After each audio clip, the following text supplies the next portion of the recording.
Hello friends, मैं यशवंत कुमार स्वागत करता हूं आप सभी का आपके अपने यूट्यूब चैनल टेक सीख प्रो में। तो ITI workshop calculation and science की इस सीरीज़ में आज की क्लास में हम पढ़ने वाले हैं मास, वेट एंड डेंसिटी के बारे में। द्रव्यमान, भार एवं घनत्व को आज हम समझेंगे। तो क्लास को स्टार्ट करने से पहले जो लोग जुड़ चुके हैं इस सेशन को ज़्यादा से ज़्यादा शेयर कर दीजिए, जिससे और लोग भी इस क्लास के साथ जुड़ सके। ठीक। और इस समय जैसा कि आपको पता है अपने देश में कोरोना काफ़ी तेज़ी से बढ़ रहा है, तो आप लोग घर पर रहिए, सुरक्षित रहिए, 2 गज की दूरी बनाए रखें, मास्क को प्रयोग करते रहें, सैनिटाइजर को नियमित रूप से प्रयोग करते रहें, हाथों को सैनिटाइज करते रहें और अपने साथ साथ अपने घर के जो बुजुर्ग हैं, बच्चे हैं, उनका विशेष रूप से ध्यान रखें। साथ ही साथ जब 1 तारीख से 1 मई से वैक्सीन स्टार्ट हो जाएगी 18 से 45 एज ग्रुप वालों के लिए, तो आप लोग वैक्सीन लगवाना ना भूलें। अभी जो लोग 45 से ऊपर हैं उनके लिए भी वैक्सीन लग रही है, तो अपने लिए वैक्सीन लगवाएं, अपना वैक्सीन लगवाएं। साथ ही साथ जो आपके अन्य लोग हैं उनको भी इसके बारे में जानकारी दें कि सब लोग मिलकर इस कोरोना को हरा सके। तो चलिए इस क्लास को स्टार्ट करते हैं। तो सबसे पहला, आप डेली लाइफ में देखते होंगे कि द्रव्यमान और भार घनत्व का मतलब क्या है, इसका उपयोग क्या होता है। जैसे मान लीजिए आपके पास 2 ब्लॉक हैं, एक ब्लॉक है किसका, एल्युमिनियम का ब्लॉक है, एक स्टील का ब्लॉक है। दोनों के दोनों क्या हैं, सेम वॉल्यूम के, मीन्स इसका जो आयतन है वही आयतन क्या है, इसका है। मीन्स जो इसका शेप एंड साइज है एल्युमिनियम वाले का, वही शेप एंड साइज किसका है, स्टील वाले ब्लॉक का। लेकिन अब यहाँ अंतर क्या होता है, जो एल्युमिनियम का ब्लॉक है लाइट वेट होता है, हल्का होता है, जबकि ये स्टील वाला ब्लॉक होता है ये क्या होता है, हैवी होता है, काफी हैवी वेट का होता है। तो ऐसा क्या अंतर होता है इसमें, क्या इनके बीच डिफरेंट होते हैं, ये सारी चीजों को हम इस क्लास में समझने वाले हैं डिटेल में। तो सबसे पहले जो द्रव्यमान, भार, आयतन, 3 चीजें होती हैं, क्या है, किसी भी वस्तु के मौलिक गुण होते हैं, उसके मूलभूत गुण होते हैं। द्रव्यमान से क्या पता चलता है, हमें उस वस्तु में पदार्थ की मात्रा पता चलती है। कोई भी वस्तु है उसमें किसी पदार्थ की कितनी मात्रा निहित है, कितना उसमें वस्तु की मात्रा स्थित है, ये हमें द्रव्यमान के द्वारा पता चलता है। भार के द्वारा उस वस्तु का वेट, इस भार का पता चलेगा।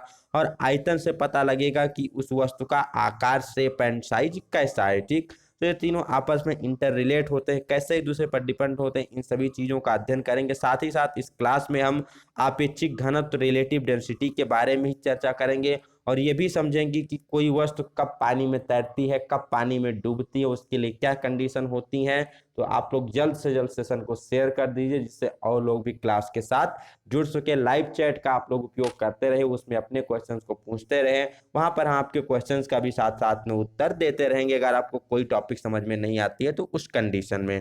सबसे पहला यहाँ पर जो पूछा जाता है, यहाँ पर जो टॉपिक है वो है द्रव्यमान। द्रव्यमान को इंग्लिश में क्या कहते हैं, मास कहते हैं। अब मास का मतलब क्या होता है, कोई भी वस्तु है उसके अंदर किसी भी पदार्थ की जो मात्रा रहती है, उपस्थित होती है, वही उस पदार्थ का क्या कहलाता है, द्रव्यमान या मास कहलाता है। The quantity of matter content in a body is known as mass. कोई भी वस्तु है उसमें उस पदार्थ की जो भी मात्रा है, मान लीजिए कोई एक स्टील का ब्लॉक है, उसमें जब उसको आप छोटे छोटे माइक्रोस्कोपिक लेवल पे देखते हो तो उसमें जो पदार्थ की मात्रा निहित होती है उसका क्या होता है, द्रव्यमान होता है। तो सीधा सीधा पूछा जाता है किसी वस्तु में स्थित पदार्थ की मात्रा को क्या कहते हैं, तो उस पदार्थ की मात्रा को क्या कहते हैं, उसका द्रव्यमान कहते हैं। मेन चीज क्या याद रखनी है कि किसी भी वस्तु का द्रव्यमान हमेशा स्थिर रहता है, यह कभी बदलता नहीं है। चाहे आप पृथ्वी पर हो, आकाश में हो, कहीं समुद्र की गहराई में हो, चाहे जहां आप चले जाएं, तो द्रव्यमान का मान कभी बदलता नहीं है। चाहे आप चंद्रमा पे चले जाएं,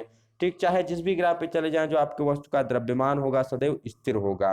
पूछा जाता है यहाँ पर किसी भी वस्तु का, मान लीजिए द्रव्यमान पृथ्वी पर क्या है, 5 किलोग्राम है, तो अगर इसे हम चंद्रमा पर ले जाएंगे, मून की सतह पर ले जाएंगे, तो इसका द्रव्यमान क्या होगा, बढ़ जाएगा, घट जाएगा, वही रहेगा। इस प्रकार के क्वेश्चन एग्जाम में आपके पूछे जाते हैं। तो द्रव्यमान कभी चेंज नहीं होता, ये स्थिर रहता है। तो इसलिए 5 किलोग्राम पृथ्वी पर है तो 5 किलोग्राम ही क्या होगा, चंद्रमा की सतह पर भी होगा। तो ये चीज आपको ध्यान में रखना है, इसी से क्वेश्चन पूछे जाते हैं आईटीआई लेवल के एग्जाम में।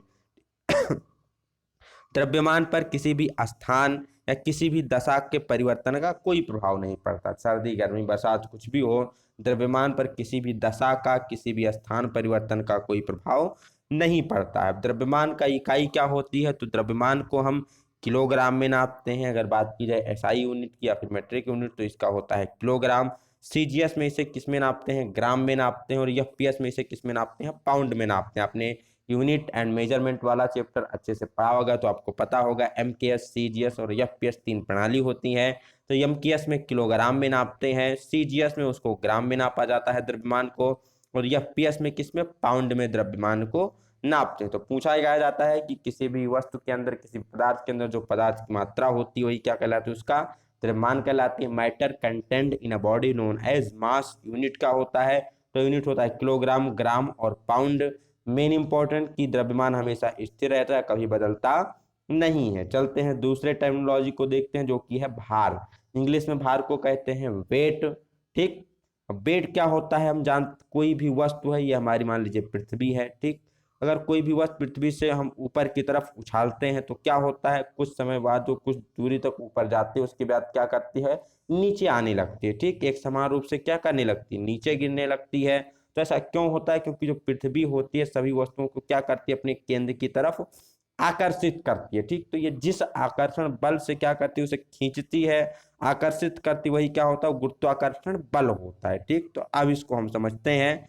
तो पृथ्वी का गुरुत्वाकर्षण बल प्रत्येक वस्तु को उसके केंद्र की ओर खींचती है। ठीक, चाहे जो भी वस्तु है आप पृथ्वी की सतह से ऊपर उछालेंगे तो एक कुछ ऊंचाई पर जाने के बाद क्या होगी, वो नीचे की तरफ फिर से गिरने लगेगी। तो जिस बल से वो नीचे की तरफ, जिस खिंचाव बल के कारण गिरते उसी को गुरुत्वाकर्षण बल कहते हैं। इस समय जो एक समान यहाँ पर त्वरण कार्य करता है उसे गुरुत्वीय त्वरण कहते हैं, जिसे स्मॉल जी से प्रदर्शित करते हैं। वैल्यू होती है 9.8 इसकी।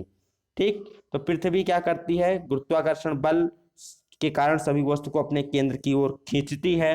तो जिस बल से पृथ्वी किसी वस्तु को अपने केंद्र की ओर खींचती है उसी को क्या कहते हैं, उस वस्तु का भार कहते हैं। ठीक, जो भी बल होगा, जो भी फोर्स होगा, अट्रैक्शन फोर्स होगा, जिससे क्या करेगी पृथ्वी किसी भी ऑब्जेक्ट को अपने सेंटर की तरफ अट्रैक्ट करेगी, खींचेगी, उसी को क्या कहते हैं, उस वस्तु का भार कहते हैं। ठीक, भार को किससे प्रदर्शित करते हैं, तो भार को बेसिकली कैपिटल डब्ल्यू से प्रदर्शित किया जाता है, मास को कैपिटल एम से प्रदर्शित किया जाता है।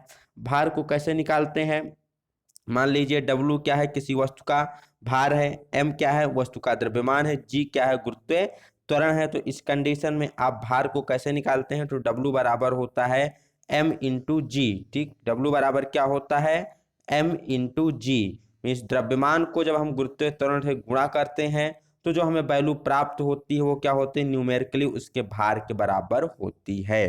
ठीक, अब इसकी इकाई की अगर बात की जाए कि इसका यूनिट क्या होता है, कैसे इसे हम नापते हैं, तो सीजीएस प्रणाली में जो भार की इकाई है वो डाइन होती है, एफपीएस प्रणाली में क्या होती है, पाउंड होती है, और एसआई प्रणाली में न्यूटन होती है। ठीक, आपको ध्यान रखना है कि भार क्या है, एक प्रकार का गुरुत्वाकर्षण बल ही तो है कि जिस बल से पृथ्वी किसी वस्तु को केंद्र की ओर खींचेगी उसी को हम भार कहते हैं। तो एक बल है तो बल का मात्रक क्या होता है, एसआई में न्यूटन होता है, या पीएस में पाउंड यहाँ पर हो गया, सीजीएस में डाउन हो गया। तो ये तीनों चीजें आपको ध्यान में रखनी है।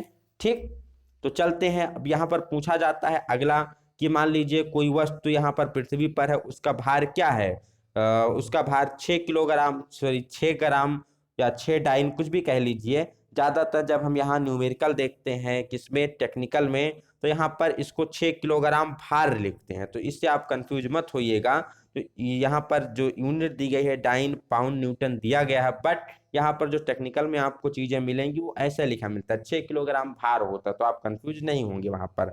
अब किसी वस्तु का भार यहाँ पर 6 किलोग्राम है, अगर उसे हम चंद्रमा की सतह पर ले जाएंगे तो उसका भार क्या हो जाएगा, क्योंकि वहाँ पर जो जी का मान होता है, हमने अभी ऊपर देखा था कि भार को कैसे कैलकुलेट करते हैं, तो डब्ल्यू बराबर होता है एम इंटू जी। तो जी अगर घटेगा तो डब्ल्यू का मान घटेगा, जी बढ़ेगा तो डब्ल्यू का मान बढ़ेगा। अब चूंकि चंद्रमा की सतह पर पृथ्वी की अपेक्षा गुरुत्वाकर्षण क्या होता है, 1/6 होता है गुरुत्वाकर्षण बल का मान, गुरुत्वीय त्वरण का मान, तो इसलिए वहां क्या हो जाता है, द्रव्यमान 1/6 गुना हो जाता है, मीन्स उसका 6 पार्ट हो जाता है। तो जी में जैसे जैसे परिवर्तन होता रहता है वैसे वैसे वस्तु के भार में भी परिवर्तन होता रहता है, लेकिन द्रव्यमान में कभी कोई परिवर्तन नहीं होता है। नेक्स्ट हम क्या पढ़ने वाले हैं, नेक्स्ट हम पढ़ने वाले हैं difference between mass and weight, द्रव्यमान और भार में अंतर पढ़ने वाले। तो सबसे पहला आपको अंतर पता है कि किसी वस्तु में जो पदार्थ की मात्रा होती है उसी को क्या कहते हैं, उस वस्तु का द्रव्यमान कहते हैं। और भार क्या होता है, पृथ्वी जिस बल से पृथ्वी को किसी भी वस्तु को पृथ्वी जिस बल से अपने केंद्र की ओर खींचती है, आकर्षित करती है, उसी को क्या कहते हैं, उस वस्तु का भार कहते हैं। ठीक, वो बल क्या होता है, गुरुत्व बल भी आप उसे कह सकते हैं। दूसरा, द्रव्यमान क्या है, एक अदिश राशि है। और भार क्या है, एक सदिश राशि। सदिश राशि ऐसी राशियां जिसको व्यक्त करने के लिए आपको उसके परिमाण के साथ साथ दिशा की भी आवश्यकता पड़ती है, वो सदिश राशियां होती हैं। अदिश राशियां जिसको व्यक्त करने के लिए केवल और केवल परिमाण की आवश्यकता होती, दिशा की आवश्यकता नहीं होती, वो क्या होती हैं, अदिश राशियां होती हैं। तो द्रव्यमान क्या है, एक अदिश है। भार क्या है, एक सदिश राशि है। नेक्स्ट, वस्तु का द्रव्यमान सभी स्थान पर एक समान रहता है। द्रव्यमान में कभी कोई परिवर्तन, उसके आंकिक वैल्यू में कभी कोई परिवर्तन नहीं होता। लेकिन भार क्या होता है, स्थान परिवर्तन के साथ साथ बदलता रहता है। क्यों? क्योंकि जैसे जैसे स्थान चेंज होगा, गुरुत्वाकर्षण जी का मान क्या होता है, बदलता रहता है। इसीलिए भार में क्या होते रहते हैं, चेंज आते रहते हैं। पृथ्वी के केंद्र पर जी की वैल्यू क्या हो जाती है, शून्य हो जाती है। इसलिए पृथ्वी के केंद्र पर भार क्या हो जाता है, किसी भी वस्तु का शून्य हो जाता है। द्रव्यमान को कैसे मेजर किया जाता है, तो किसी वस्तु के द्रव्यमान को हम साधारण तुला से मेजर कर सकते हैं। लेकिन अगर भार को मेजर करना है तो इसके लिए स्प्रिंग तुला का प्रयोग किया जाता है। ठीक, द्रव्यमान को कैसे मेजर करते हैं, साधारण तुला के द्वारा मेजर करते हैं। भार को कैसे मेजर करते हैं, तो भार को स्प्रिंग तुला के द्वारा मेजर किया जाता है। द्रव्यमान की इकाई ग्राम, पाउंड या किलोग्राम होती है, जबकि भार की इकाई डाइन, पाउंड या न्यूटन होती है। लेकिन टेक्निकल में भार को भी वो किलोग्राम से व्यक्त करते हैं, तो इसमें आप कंफ्यूज मत होइएगा। जब हम न्यूमेरिकल लगाएंगे तो वहां पर ये चीजें आपको क्लियर हो जाएंगी। जब कोई वस्तु किसी द्रव में डुबोई जाती है तो उसके द्रव्यमान में कोई अंतर नहीं पाया जाता है। मान लीजिए कोई 2 किलोग्राम की वस्तु है, उसको किसी पानी में डाल दो तो उसके द्रव्यमान में कोई अंतर नहीं आएगा, क्योंकि जितनी उसमें वस्तु की मात्रा थी अभी भी उसमें उतनी ही वस्तु की मात्रा रहेगी। लेकिन उसके भार में क्या हो जाती है, कमी आ जाती है। जब किसी वस्तु को हम द्रव में डुबोते हैं तो उसके भार में क्या आती है, कमी आती है। वो एक्चुअल में कमी नहीं होती, वो क्या होती है, आभासी कमी होती है। हमें मालूम पड़ता है, ऐसा फीलिंग होती है कि वो भार में क्या आ गई है, कमी आ गई है। तो आशा करते हैं द्रव्यमान और भार में आपको अंतर समझ में आ गया होगा। चलते हैं अपने तीसरे मोस्ट इंपॉर्टेंट टॉपिक की तरफ, जो कि क्या है, घनत्व। घनत्व को इंग्लिश में क्या कहते हैं, डेंसिटी कहते हैं। ठीक, तो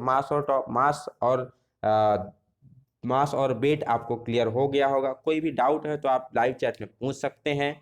ठीक, जो भी डाउट है वो आपका हम आंसर करने की कोशिश करेंगे। मास क्या है, जितनी भी वस्तु की मात्रा होती है वही मास होता है। किलोग्राम में व्यक्त करते हैं, यह हमेशा एक समान रहता है, इसमें कोई परिवर्तन नहीं होता, एक अदिश राशि है। भार क्या है, जिस गुरुत्व बल से पृथ्वी केंद्र की ओर वस्तुओं को खींचती है वो क्या होता है, भार होता है। भार को W बराबर mg से कैलकुलेट करते हैं। जी की वैल्यू पर डिपेंड करता है, जी बढ़ेगा तो W बढ़ेगा, अगर जी का मान घटेगा तो डब्ल्यू का मान भी घटेगा। ये क्या होती है, सदिश राशि होती है। इसको न्यूटन में या फिर पाउंड में या फिर डाइन में व्यक्त करते हैं, टेक्निकल में इसको किलोग्राम में भी व्यक्त करते हैं। जी के वैल्यू के साथ साथ इसकी वैल्यू में भी परिवर्तन होते रहता है। डेंसिटी की बात करते हैं, घनत्व की, तो किसी पदार्थ के इकाई आयतन के द्रव्यमान या उस पदार्थ की मात्रा को क्या कहते हैं, उसका घनत्व कहते हैं। ठीक, कोई भी वस्तु है उसके एकांक आयतन में, एकांक आयतन मान लीजिए एक लंबाई, एक चौड़ाई, एक ऊंचाई हो।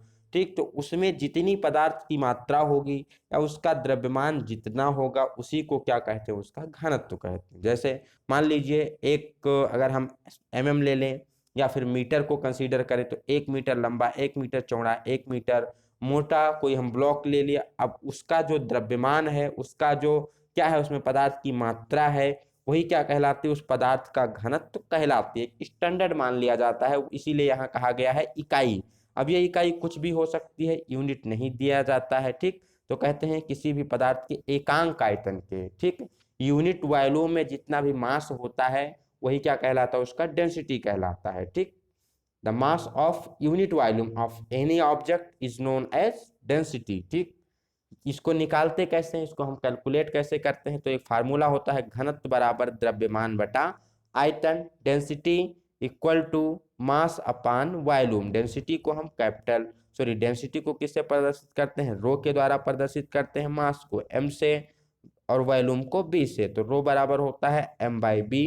इस फार्मूले पर बहुत सारे आपको न्यूमेरिकल लगाने होते हैं। किस फार्मूले पर, घनत्व बराबर द्रव्यमान बटा आयतन पर। ठीक, अब अगर द्रव्यमान को हम किस में व्यक्त करें, ग्राम में व्यक्त करें, आयतन को सेंटीमीटर में व्यक्त करें, तो क्या हो जाएगा, यहाँ पर घनत्व का इकाई ग्राम पर सेंटीमीटर क्यूब। द्रव्यमान को हम किलोग्राम में ले लें, आयतन को मीटर क्यूब में ले लें तो क्या हो जाएगा, किलोग्राम पर मीटर क्यूब हो जाएगा। द्रव्यमान को हम पाउंड में ले लें, आयतन को फुट में ले लें तो द्रव्यमान घनत्व की इकाई हो जाएगी पाउंड प्रति फुट क्यूब। ठीक, तो इस प्रकार से आप इसकी यूनिट को निकाल सकते हैं। अब इसे मैथमेटिकली हम कैसे डेंसिटी को परिभाषित करते हैं, तो मैथमेटिकली इसको हम कहते हैं कि द्रव्यमान और घनत्व के रेशियो को या इनके अनुपात को ही क्या कहते, सॉरी, द्रव्यमान तथा आयतन के अनुपात को ही क्या कहा जाता है, घनत्व कहा जाता है। ठीक, कैसे इसको आप परिभाषित करते हैं, एक तो कह सकते हैं कि इकाई आयतन के द्रव्यमान को ही क्या कहते हैं, घनत्व कहते हैं। किसी भी पदार्थ के एकांक आयतन का जो द्रव्यमान होगा, जो उसमें पदार्थ की मात्रा होगी, वही उसका घनत्व होगी। या जब इसको हम न्यूमेरिकली परिभाषित करते हैं तो क्या कह सकते हैं, घनत्व क्या है, द्रव्यमान और आयतन का क्या होता है, रेशियो होता है। ठीक, द्रव्यमान और आयतन का जो रेशियो होता है, जो उनका अनुपात होता है, उसी को क्या कहते हैं, घनत्व कहते हैं। किसी वस्तु के एकांक आयतन के द्रव्यमान का जो एकांक आयतन के द्रव्यमान का जो अनुपात होता है, वही क्या होता है, उस वस्तु का घनत्व कहलाता है। घनत्व को किसमें व्यक्त करते हैं, ग्राम पर सेंटीमीटर क्यूब, पाउंड प्रति फुट क्यूब या फिर एमकेएस प्रणाली में किलोग्राम पर मीटर क्यूब में व्यक्त करते हैं। अब यहाँ से आप वस्तु का घनत्व, द्रव्यमान, आयतन तीनों निकाल सकते हैं। एग्जाम में आपको दो चीजें पता होंगी, एक चीज नहीं दिया होगा तो आपको कैलकुलेट करना होगा। अब घनत्व पर कुछ आपने एग्जाम्पल देखे होंगे। जिस भी वस्तु का घनत्व क्या होता है, हल्का होता है। हल्की घनत्व वाली वस्तुएं क्या होती हैं, भारी घनत्व वाली वस्तुओं में क्या करती रहती हैं, तैरती रहती हैं। ठीक, जिसका भी घनत्व हल्का होगा वो भारी वाले में तैरेगा। जैसे आपने देखा होगा, जब हम बर्फ को क्या करते हैं, पानी में डालते हैं, तो बर्फ का घनत्व क्या होता है, पानी के अपेक्षा कम होता है, इसलिए बर्फ पानी की सतह पर ही क्या करती रहती है, तैरती रहती है। कई बार क्वेश्चन पूछा जाता है, किसी भी बीकर में अगर पानी भरा हुआ है, उसमें हमने वहां पर एक बर्फ तैर रहा है, तो अगर जब बर्फ पिघल जाएगा पूर्ण रूप से, तो इस पानी की सतह में कोई परिवर्तन होगा या फिर नहीं होगा, ये आपसे क्वेश्चन पूछा जाता है। तो चूंकि बर्फ जब हम उसमें डालते हैं तो क्या करता है, अपने आयतन के बराबर ऑलरेडी वो जगह उसमें ले लिया होता है, इसलिए बर्फ पिघलने पर भी उसके सरफेस में, उसके सतह में कोई भी परिवर्तन नहीं होता है। पानी का सतह उतना ही उतना बना रहता है। नेक्स्ट आपने देखा होगा, दूध देखा होगा। तो दूध में मक्खन क्या होते हैं, तैरते रहते हैं। कारण क्या होता है, जो मक्खन का घनत्व होता है वो दूध की अपेक्षा कम होता है, इसीलिए आपको दूध में मक्खन ऊपर ही दिखाई दे जाते हैं। तीसरा आपने देखा होगा, कई बार वायुमंडल में बादलों को तैरते हुए देखा होगा। तो ये किसके कारण होता है, ये भी बेसिकली घनत्व के कारण ही होता है। क्योंकि जो बादल होते हैं, ठीक, इनका जो घनत्व होता है वायुमंडल में जो उपस्थित वहां पर कण होते हैं उसकी अपेक्षा कम होता है, इसलिए हवा में बादल क्या होते हैं, तैरते हुए प्रतीत होते रहते हैं। अभी घनत्व का यहाँ पर कंसेप्ट लागू होता है। कुछ और अगर आपको एग्जाम्पल बताया जाए तो जैसे ऐसे पदार्थ जिनका घनत्व क्या है, पानी से कम होता है। जैसे यहाँ पर कुछ आपको पदार्थ दिए गए हैं, लाइक पेट्रोल, डीजल, केरोसिन, इन सब का घनत्व क्या है, पानी के घनत्व से कम है। जैसे पेट्रोल का 0.71, डीजल का 0.83, यहाँ पर केरोसिन का 0.86 और जल का क्या है, 1 है। तो जल का इनसे क्या है, ज्यादा है। तो जब आप कभी पानी में पेट्रोल, डीजल या केरोसिन डालते हैं तो क्या होता है, पेट्रोल, डीजल, केरोसिन उस पानी की सरफेस पर ही क्या करता रहता है, तैरता रहता है। ठीक, तो इसीलिए क्यों तैरते रहते हैं, क्योंकि इनका घनत्व क्या है, पानी के घनत्व से कम है। तो कम घनत्व वाली वस्तुएं क्या करती हैं, अधिक घनत्व वाली वस्तुओं में तैरती रहती हैं। कुछ विभिन्न पदार्थों के घनत्व देख लेते हैं जो कि एग्जाम में पूछे जाते हैं। जैसे अभी रिसेंटली एग्जाम हुआ था किसका, यूपी मेट्रो का, उसमें टंगस्टन का पूछा गया था स्पेसिफिक ग्रेविटी अपेक्षित घनत्व कितना होता है, तो होता है 19.25, जो कि एग्जाम में वहां पर पूछा गया था। कुछ अन्य पदार्थों के हम घनत्व देखते हैं जो आप जब यहाँ पर न्यूमेरिकल सॉल्व करेंगे तो आपको उपयोगी होंगे। एल्युमिनियम का घनत्व 2.71, इसीलिए इसका क्या होता है, वेट काफी कम होता है। जिस वस्तु का घनत्व कम है उसका वेट क्या होगा, द्रव्यमान क्या होगा, हल्का होगा, क्योंकि घनत्व क्या है, इकाई आयतन में उपस्थित पदार्थ की मात्रा ही क्या होती है, घनत्व होती है। तो जब पदार्थ की मात्रा कम है, घनत्व कम है, तो वस्तु का द्रव्यमान भी क्या होगा, कम होगा। ये चीज आपको ध्यान में रखनी है। ढलवा लोहे का गलनांक 6.82 के करीब होता है। तांबे का गलनांक 8.93, सोने का गलनांक 19, सॉरी गलनांक कह रहे हैं यहाँ पर, सॉरी फॉर मिस्टेक, क्या हम यहाँ पढ़ रहे हैं, घनत्व पढ़ रहे हैं। एल्युमिनियम का घनत्व कितना होता है, 2.72। कास्ट आयरन ढलवा लोहे का घनत्व 6.82, तांबे का घनत्व 8.93, सोना का घनत्व 19.32, लोहे का घनत्व 7.85, स्टील का घनत्व भी लगभग इतना ही होता है। लेड का घनत्व 11.34, निकिल का घनत्व 8.88, चांदी का कितना हो जाएगा डेंसिटी 10.49, स्टील की डेंसिटी 7.85, टिन की डेंसिटी 7.28, जिंक का 7.13, हीरा जिसे इंग्लिश में डायमंड कहते हैं 3.52, बिस्मत की डेंसिटी 9.77, पीतल की डेंसिटी 8.47, ब्रॉन्ज की डेंसिटी 8.66, बर्फ बर्फ का घनत्व 0.92। अब जल का घनत्व 1 होता है, बर्फ का 0.92 होता है, इसीलिए बर्फ क्या करती है, तैरती है। हवा पानी का घनत्व 0.0013, पारा मरकरी का घनत्व 13.59, पेट्रोल का घनत्व 0.71, डीजल की डेंसिटी 0.83, केरोसिन की डेंसिटी 0.86, जल का घनत्व 1 और ऑक्सीजन का घनत्व 1.43 के करीब होता है। ठीक, आपने लार्वा वगैरह देखा होगा जो पानी में होते हैं, उनको मारने के लिए क्या करते हैं, वहां पर केरोसिन का प्रयोग करते हैं, क्योंकि जो लार्वा होते हैं पानी के सतह पर ही होते हैं। अब जब केरोसिन उसमें डाल देते हैं तो उसके घनत्व को क्या करता है, थोड़ा सा परिवर्तित करता है और वो जाके पानी में डूब के मर जाते हैं। तो इसका प्रयोग किया जाता है लार्वा को मारने के लिए। तो यहाँ पर कंसेप्ट किसका लागू होता है, घनत्व का ही कंसेप्ट लागू होता है। अगला टॉपिक है हमारे पास आपेक्षिक घनत्व, जिसे इंग्लिश में कहते हैं रिलेटिव डेंसिटी। इससे भी आपके एग्जाम में क्वेश्चन पूछे जाते हैं, कई बार इसकी यूनिट पूछी जाती है, कई बार इससे संबंधित इसमें कुछ आपको न्यूमेरिकल पूछे जाते हैं। तो आपेक्षिक घनत्व क्या होता है, किसी भी वस्तु के एकांक आयतन के द्रव्यमान, या फिर कह सकते हैं एकांक आयतन का द्रव्यमान का मतलब क्या हुआ, उस वस्तु का घनत्व हो गया, तथा उसी आयतन के 4 डिग्री सेल्सियस वाले पानी के द्रव्यमान के अनुपात को आपेक्षिक घनत्व या फिर विशिष्ट गुरुत्व कहते हैं। कहने का मतलब क्या है, कोई भी एक वस्तु है उसके एकांक आयतन का द्रव्यमान लीजिए, ठीक, और सेम आयतन आपको, जो आयतन आपने यहाँ लिया था, मान लीजिए आपने यहाँ 1 मीटर क्यूब लिया, ठीक, 1 मीटर क्यूब आपने यहाँ लिया, तो 1 मीटर क्यूब ही क्या करना है, 4 डिग्री सेल्सियस वाले पानी का द्रव्यमान लेना है और दोनों का अनुपात निकालना है। जो अनुपात आएगा उसी को आपेक्षिक घनत्व या फिर विशिष्ट गुरुत्व, इसी को क्या कहते हैं, स्पेसिफिक ग्रेविटी भी कहते हैं। दूसरे शब्दों में आप कह सकते हैं कि किसी भी वस्तु का घनत्व और 4 डिग्री सेल्सियस पर जल के घनत्व के अनुपात के, पानी के घनत्व के अनुपात को ही क्या कहते हैं, आपेक्षिक घनत्व या फिर विशिष्ट गुरुत्व कहते हैं। आपेक्षिक घनत्व निकालते कैसे हैं, तो किसी वस्तु के आयतन का द्रव्यमान या फिर किसी वस्तु का घनत्व बटा वस्तु के आयतन के बराबर 4 डिग्री सेल्सियस वाले पानी का द्रव्यमान, या फिर कह सकते हैं 4 डिग्री सेल्सियस पर पानी का घनत्व, वस्तु का घनत्व बटा 4 डिग्री सेल्सियस पर पानी का घनत्व, या फिर किसी वस्तु के एकांक आयतन का द्रव्यमान बटा उतने ही आयतन पर 4 डिग्री सेल्सियस वाले पानी का जो द्रव्यमान होगा, दोनों का अनुपात ही क्या कहलाएगा, आपेक्षिक घनत्व कहलाएगा। ठीक, यहाँ पर दिया गया है कि पदार्थ का घनत्व बटा पानी का घनत्व 4 डिग्री सेल्सियस पर दोनों का जो अनुपात निकालेंगे उसी को आपेक्षिक घनत्व या फिर विशिष्ट गुरुत्व के नाम से जानते हैं। यहाँ पर पूछा जाता है कि आपेक्षिक घनत्व विशिष्ट गुरुत्व की इकाई क्या होती है, इसकी यूनिट क्या होती है, क्योंकि यहाँ पर ऊपर द्रव्यमान और द्रव्यमान का रेशियो है, अगर इसको किलोग्राम में इसको किलोग्राम में ले तो किलोग्राम से किलोग्राम कैंसिल हो जाएगा। घनत्व को अगर हम क्या लें ग्राम पर सेंटीमीटर क्यूब में, नीचे भी ग्राम पर सेंटीमीटर क्यूब में, तो दोनों आपस में क्या हो जाएंगे, कैंसिल हो जाएंगे। क्योंकि एक क्या है, एक अनुपात है, रेशियो है, इसलिए इसकी कोई इकाई नहीं होती।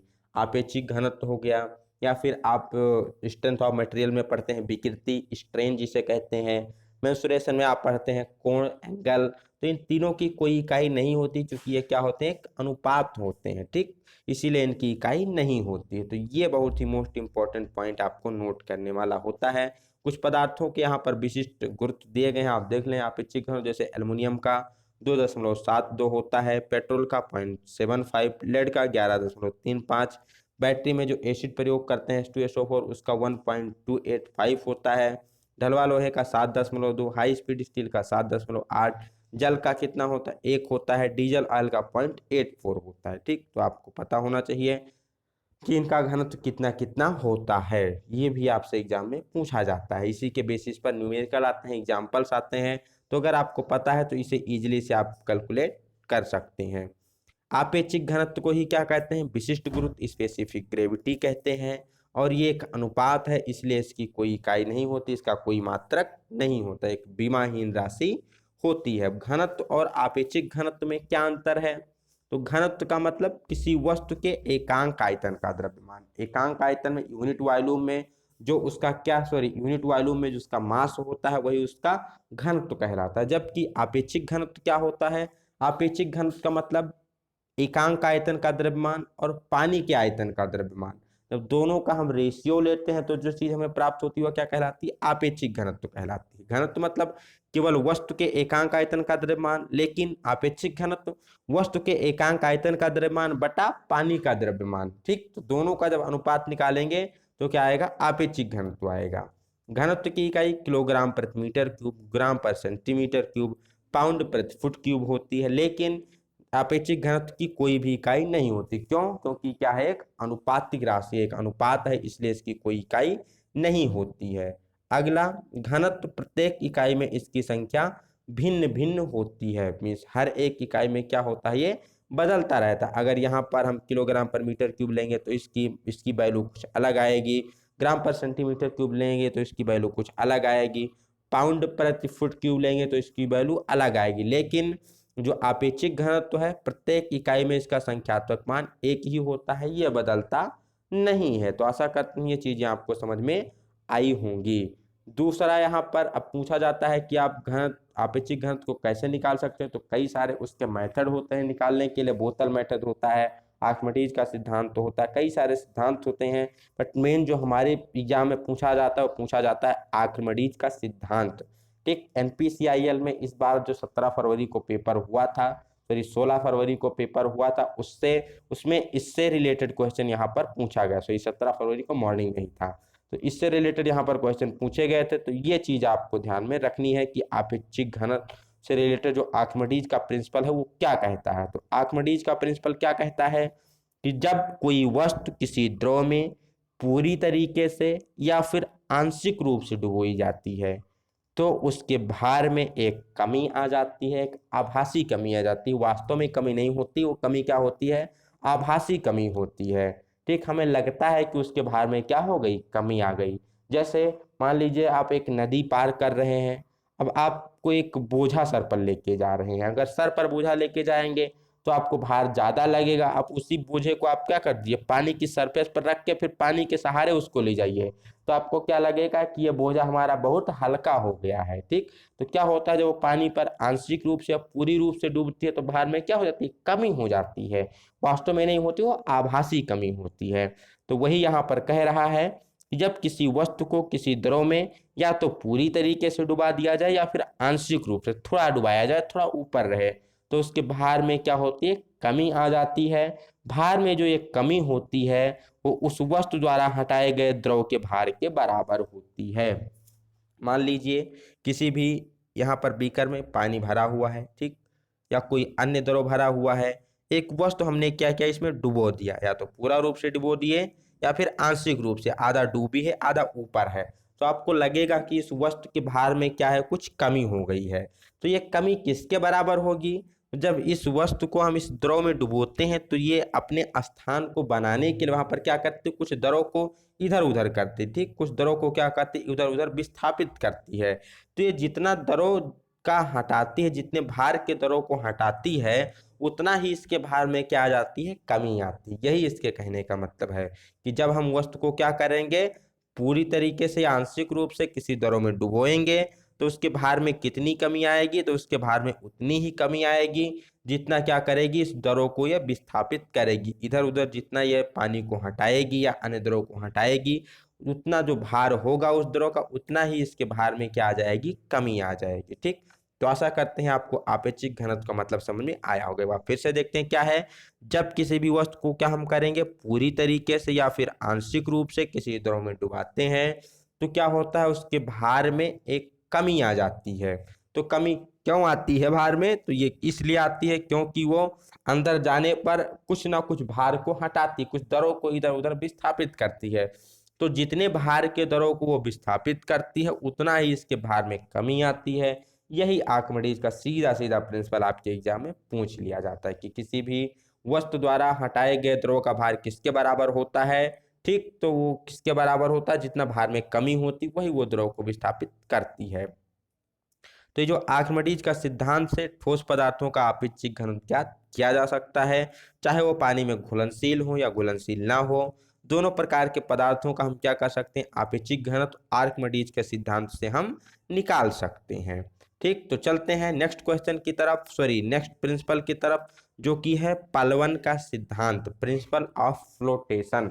कोई भी वस्तु किसी द्रव में कब तैरती है, कब डूबती है, क्या उसके पीछे रीजन होता है, क्या कारण होता है, इसे हम पालवन के सिद्धांत में समझते हैं। तो जब भी किसी वस्तु को किसी द्रव में डुबोते हैं तो क्या होता है, सबसे पहले वह द्रव को भार को विस्थापित करती है, जितना विस्थापित करते उतने ही भार में कमी आती है। आपने आर्किमिडीज के प्रिंसिपल में समझ लिया है। तो जब भी कोई वस्तु किसी द्रव में तैरती है तो अपने भार के बराबर द्रव को हटाती है। बहुत ही मोस्ट इंपॉर्टेंट क्वेश्चन है, यहाँ पर बहुत ही मोस्ट इंपॉर्टेंट ये लाइन बोली गई है कि कोई भी वस्तु किसी द्रव में कब तैरेगी, जब वो अपने भार के बराबर द्रव को विस्थापित करेगी। से कील आपने देखा होगा, जब हम पानी में डालते हैं तो क्या होती है, कील डूब जाती है। क्यों डूब जाती है, क्योंकि वो अपने भार के बराबर द्रव को विस्थापित नहीं कर पाती है। कोई भी आदमी पानी में कब तक तैरता रहता है, तो जब तक तैरेगा जब तक वो अपने भार के बराबर द्रव को क्या करता रहता है, विस्थापित करता रहता है। एक कंडीशन ऐसी आती है कि काफी लंबी डिस्टेंस तक स्विमिंग करने के बाद आदमी थक जाता है। थकने के बाद क्या होता है, वो पानी को विस्थापित नहीं कर पाता है, पानी को इधर उधर नहीं कर पाता है अपने हाथों से, और लास्ट में क्या करता है, वो डूब जाता है। ठीक,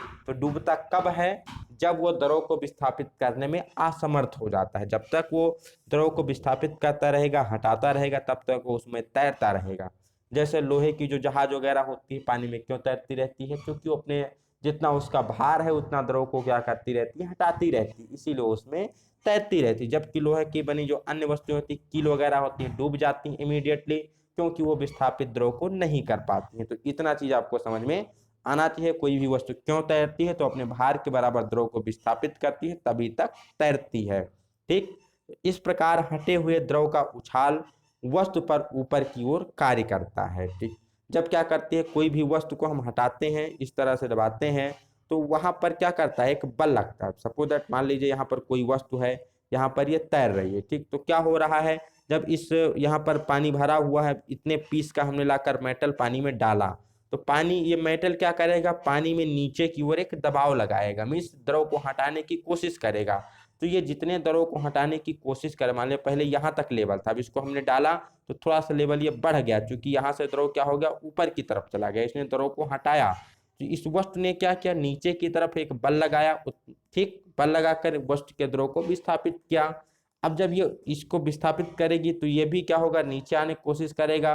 तो इस पे जो द्रव होगा इसके द्वारा क्या होगा, इस वस्तु पे बल लगाएगा। ठीक, ये वस्तु को क्या करेगा, अपने यहाँ से हटाने की कोशिश करेगा कि इसको यहाँ से हटाओ, हमें एग्जैक्ट लेवल का अपना वाटर चाहिए। ठीक, तो ये जो ऊपर की ओर बल लगता है इसी को क्या कहते हैं, उत्प्लावन बल के हम नाम से जानते हैं। ठीक, जब भी किसी वस्तु को हम द्रव में डुबाते हैं तो वस्तु क्या करती है, द्रव में नीचे की तरफ बल लगाती है।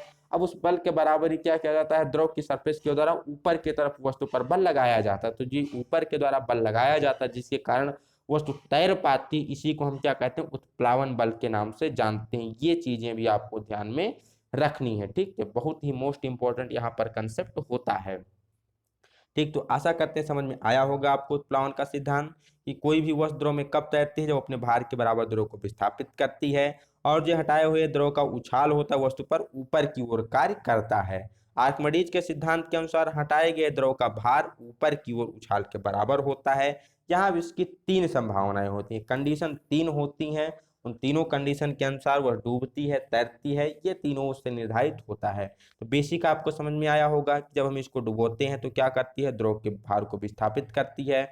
ठीक, नीचे की तरफ बल लगाती है, तो द्रव की सतह के द्वारा इसको ऊपर की तरफ भी एक बल लगाया जाता है, जिससे क्या करती है, तैरती रहती है। इसी को उत्प्लावन बल के नाम से जानते हैं। अब यहाँ पर कंडीशन क्या होती है, कब कब तैरती है, तो मान लीजिए कि वस्तु का भार क्या है, W1 ग्राम है। जिस वस्तु को हम क्या कर रहे हैं, पानी में डुबो रहे हैं, उस वस्तु का भार क्या है, W1 ग्राम है। और जिस द्रव में हम उसको डुबो रहे हैं उस द्रव का भार क्या है, W2 ग्राम है, मीन्स जो उसके द्वारा हटाया गया द्रव है। ठीक, एक बार फिर से समझेंगे। मान लीजिए कोई वस्तु हमने क्या किया, किसी द्रव में डुबोया, अब वस्तु का भार क्या है, W1 ग्राम है। तो जब हम इसको द्रव में डुबोएंगे तो कुछ भार को ये विस्थापित करेगी, हटाएगी, तो जितने भार को ये हटाती है मान लीजिए उसका भार क्या है, W2 ग्राम है। तो द्रव के भार में कितनी कमी आती है, आपने ऊपर पढ़ा था जो आभासी भार में कमी आती है कितनी आती है, जितने ये भार को हटाती है। ठीक, तो पहले इसका भार कितना था, W1 था। अब इसने क्या किया, W2 भार को हटाया तो उतनी ही भार में क्या आ जाएगी, कमी आ जाएगी। तो वस्तु के भार में हमेशा आभासी कमी कितनी होती है, W1 माइनस W2 के बराबर होती है। इसको उदाहरण के द्वारा समझिए। मान लीजिए 20 किलोग्राम का कोई एक 20 किलोग्राम भार का कोई एक ब्लॉक है, जिसको हमने क्या किया, पानी में डुबोया। अब पानी में डुबोने के बाद उसने क्या किया, 5 किलोग्राम पानी के भार को उसने डिस्प्लेस कर दिया, इधर उधर हटा दिया अपने स्थान को बनाने के लिए। तो उस वस्तु के भार में कमी कितनी आएगी, 5 किलोग्राम ही आएगी, क्योंकि आर्किमिडीज के सिद्धांत में हमने पढ़ा था कि भार में उतनी ही कमी आती है जितनी वो वस्तु के द्रव के भार को द्रव के भार को विस्थापित करती है। तो अगर इसने 5 किलोग्राम द्रव के भार को विस्थापित किया तो इसके भार में 5 किलोग्राम ही कमी आएगी। ठीक, तो 20 में से जब आप 5 को माइनस करेंगे तो कितना आएगा, आपको 15 बचेगा। ठीक, तो क्या करती है, W1 माइनस W2 भार को क्या करती है, विस्थापित करती है। तो नेक्स्ट देखते हैं, यदि W1 माइनस W2 बराबर है 0 के, भाई W1 माइनस W2 क्या है, अब W1 आपका क्या था, पहले भार था, W2 क्या है, बाद में भार है। तो W1 माइनस W2 क्या हो जाएगा, उस वस्तु का द्रव में भार हो जाएगा। जैसे 20 किलोग्राम का पहले ब्लॉक था, अब उसने क्या किया, 5 किलोग्राम पानी को हटा दिया, तो 5 किलोग्राम इसमें से क्या हो जाएगा, माइनस हो जाएगा, तो बचेगा कितना, 15 किलोग्राम। उस वस्तु का एग्जैक्ट में भार कितना है, 20 किलोग्राम है, लेकिन उसने 5 किलोग्राम पानी को हटाया है, तो इसलिए अब उसका द्रव्यमान 15 किलोग्राम है। तो आप जब उसको पानी में उठाएंगे तो पानी में उस वस्तु का द्रव्यमान कितना मिलेगा, 15 किलोग्राम मिलेगा। तो W1 माइनस W2 क्या है, उस वस्तु का द्रव में भार है। W1 क्या है, वस्तु का एग्जैक्ट भार है। W2 क्या है, यहाँ पर हटाए गए द्रव का भार है।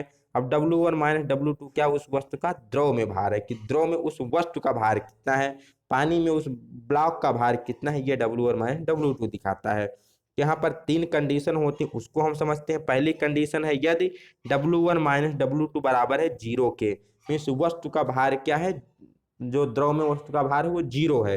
ये कब होता है, जब W1 बराबर हो W2 के, मीन्स जो वस्तु का भार होता है वो अपने भार के बराबर ही द्रव को क्या कर देती है, हटा देती है। मान लीजिए 10 किलोग्राम वस्तु का भार है, उसको हमने पानी में डुबोया, तो वो क्या करती है, 10 किलोग्राम द्रव के भार को विस्थापित करती है। तो 10 में से 10 जाएगा, बचेगा कितना, 0 बचेगा। ठीक, तो यहाँ पर कंडीशन क्या आ जाती है, 0 आती है। जब W1 माइनस W2 किसके बराबर हो जाता है, 0 के बराबर हो जाता है, तो क्या होगा, इस वस्तु का भार ऊपर की ओर उछाल के भार के बराबर हो जाएगा, इसलिए वस्तु द्रव में कठिनाई से तैरेगी। ठीक, यहाँ पर क्या होगा, अब इस फिगर में आप थोड़ा समझने की कोशिश करिए। इस ब्लॉक का वेट कितना है, 10 किलोग्राम है। इसको हमने इसमें डुबोया, अब इसने क्या किया, 10 किलोग्राम का फोर्स इसने नीचे की तरफ लगाया, तभी क्या करेगी, 10 किलोग्राम भार को विस्थापित करेगी। तो ऊपर भी, तो इसमें ऊपर की तरफ भी क्या लगेगा, 10 किलोग्राम का भार लगेगा। तो क्या होगी, इस पानी की सतह से ऊपर ही हमेशा फेंकता रहेगा। जैसे ये कांटेक्ट में आएगी, ये पानी क्या करेगा, इस ब्लॉक को ऊपर फेंक देगा। तो बहुत ही रेयर केस में पानी की सतह पर रहेगी, ज्यादा टाइम क्या करते रहेगी, ऊपर ही हवा में ही रहेगी। ठीक, तो कभी कभी ये बहुत कठिनाई से इस पर तैरने को पाएगी। ठीक, ये कहानी आपको समझ में यहाँ पर आई होगी। जब W1 माइनस W2 का मान क्या होता है, 0 के बराबर होता है, मीन्स वस्तु का भार हटाए गए द्रव के भार के बराबर होता है, तो क्या होती है, ऊपर की मीन्स ये ऊपर का उछाल मतलब जो उत्प्लावन बल है उसके बराबर होता है। इस वस्तु का जो भार है उत्प्लावन बल के भार के बराबर है, तो वस्तु द्रव में कठिनाई से तैरेगी, मीन्स उस पर उछल उछल के तैरेगी। वस्तु क्या करेगी, उस पर उछल उछल के तैरेगी, एक समान रूप से नहीं तैर पाएगी। दूसरी कंडीशन क्या होती है, यदि W2 बड़ा है W1 से, मतलब क्या है, वस्तु द्वारा हटाए गए द्रव का भार किससे बड़ा है, वस्तु के भार से बड़ा है। ठीक, तो ऊपर की ओर उछाल वस्तु के भार से अधिक हो जाएगा, अतः वस्तु ऊपर की ओर तब तक उठती जाएगी जब तक कि वो डूबे हुए भाग द्वारा हटाए गए द्रव के वस्तु के भार के बराबर नहीं हो जाता। इसको थोड़ा ध्यान से समझेंगे। जब W2 बड़ा होता है W1 से, मीन्स जो वस्तु का हटाया गया द्रव का भार है वो बड़ा है किससे, वस्तु के भार से, तो क्या होगा, ऊपर की ओर जो उत्प्लावन बल है, ठीक, ऊपर की ओर जो उत्प्लावन बल वस्तु के भार से अधिक हो जाएगा। मीन्स अगर नीचे की तरफ ये 10 किलोग्राम लगा रही है तो ऊपर इस पे कितना लगेगा, 12 किलोग्राम लगने लगेगा। ठीक, अतः वस्तु ऊपर की ओर तब तक उठती जाएगी जब तक कि डूबे हुए भाग द्वारा हटाए गए द्रव का भार उस वस्तु के भार बराबर नहीं हो जाता। तो ये कब तक उसको ऊपर फेंकता रहेगा? जब तक दोनों का भार एग्जैक्ट में आपस बराबर नहीं हो जाता। तीसरी कंडीशन क्या आती है? यदि W1 बड़ा है W2 के, मीन्स जो वस्तु का भार है ये बड़ा है हटाए गए द्रव के भार के बराबर से। तो इस कंडीशन में क्या होता है? वस्तु का भार ऊपर की ओर उछाल से अधिक हो जाएगा, इसलिए वस्तु द्रव में डूब जाएगी। क्या होगा इस कंडीशन में? जो उछाल से क्या होगा? वस्तु का भार अधिक हो जाएगा और वस्तु द्रव में क्या होगी? डूब जाएगी। ठीक, तो ये कहानी आशा करते हैं आपको समझ में आई होगी। सिंपल शब्दों में हम आपको समझाने की कोशिश करते हैं। अगर मान लीजिए किसी वस्तु का भार 5 किलोग्राम है और ये 5 किलोग्राम भार को ही क्या करती है? यहाँ पर विस्थापित करती है, तो ये वस्तु उसकी सतह पर थोड़ी उसकी क्या करेगी? सतह पर तैरेगी। अगर ये 5 किलोग्राम से क्या करती है? ज्यादा भार को विस्थापित कर देती है। ठीक, तो क्या होगी? ये इसमें धीरे धीरे धीरे धीरे क्या होगी? नीचे की तरफ चली जाएगी। ठीक, अगर क्या करती है? ज्यादा भार को विस्थापित करती है, इसका भार 5 किलोग्राम था, अब ये 6 किलोग्राम को विस्थापित कर देती तो क्या होगी? उसमें डूब जाएगी। कम विस्थापित करती तो क्या होगी? उसके फ्लोट करती रहेगी ऊपर सरफेस की तरफ। तो ये तीनों कहानी आपको समझ में आएगी। सरफेस पर जब बराबर विस्थापित करेगी तब तैरेगी, कम विस्थापित करेगी तो ऊपर की तरफ तैरेगी, ज्यादा विस्थापित करेगी तो अंदर डूब जाएगी। ये कंडीशन आपको समझ में आनी चाहिए। ठीक, नेक्स्ट चलते हैं। यहाँ पर उत्प्लावकता को समझना जरूरी है, जिसे इंग्लिश में कहा जाता है बायंसी। ठीक, तो उत्प्लावकता क्या होता है? जब कोई ठोस किसी द्रव में डुबाया जाता है तो इसके द्वारा अनुभव किया गया ऊपर की ओर उछाल का संयुक्त परिणाम ही उत्प्लावकता कहलाता है। मान लीजिए किसी भी द्रव में हमने किसी वस्तु को क्या किया? डुबोया। ठीक, तो इसके द्वारा अनुभव किया गया ऊपर की ओर उछाल, जो मीन्स यहाँ पर उत्प्लावन बल लगता है, जितना ये अनुभव करता है उसी को क्या कहते हैं? उत्प्लावकता कहते हैं। मीन्स उत्प्लावन बल के नाम से जानते हैं, ये हमने आपको पहले ही समझा दिया था। ठीक, नेक्स्ट, जब यहाँ पर आया है उत्प्लावन केंद्र मीन्स सेंटर ऑफ फ्लोटेशन। जब कोई वस्तु किसी द्रव में डुबोई जाती है तो इसके द्वारा हटाए गए द्रव का भार ऊपर की ओर उछाल के बराबर होता है, आपने पहले ही जाना था। यह उछाल हटाए गए द्रव के गुरुत्व केंद्र के ऊपर की ओर लंबवत कार्य करता है, यही केंद्र पलवन केंद्र कहलाता है। मान लीजिए ये हमारा बीकर है, इसमें कोई वस्तु को हमने द्रव में डुबोया, क्या करेगी? यहाँ पर जो ये फोर्स लगेगा, उत्प्लावन बल लगेगा, यही क्या होगा? इसका प्लवन केंद्र कहलाता है। ठीक, नेक्स्ट तरफ चलते हैं। नेक्स्ट आता है इक्विलिब्रियम, संतुलन। तैरती हुई वस्तु पर दो बल कार्य करते हैं। एक, वस्तु का जो भार होता है नीचे की ओर कार्य करता है क्योंकि वो द्रव को हटाने की कोशिश करता है। दूसरा, हटाए गए द्रव का भार ऊपर उछाल की ओर कार्य करता है। जो द्रव उसके द्वारा हटाया जाता है वो क्या करता है? ऊपर की तरफ फोर्स लगाता है, उत्प्लावन बल लगाता है। अतः वस्तु तभी संतुलन में होगी जब ये दोनों बल एक लंबवत रेखा के साथ साथ कार्य करेंगे।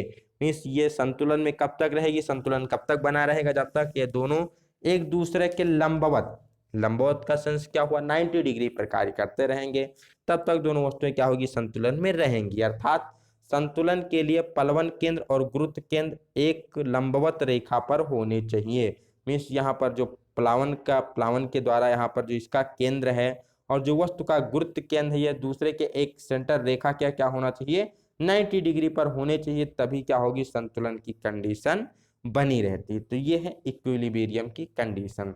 तो ये मास, वेट एंड डेंसिटी से कुछ मोस्ट इंपॉर्टेंट जो टॉपिक हैं पूछे जाते हैं। तो इन चीज़ों को आशा करते हैं आपको समझ में आया होगा।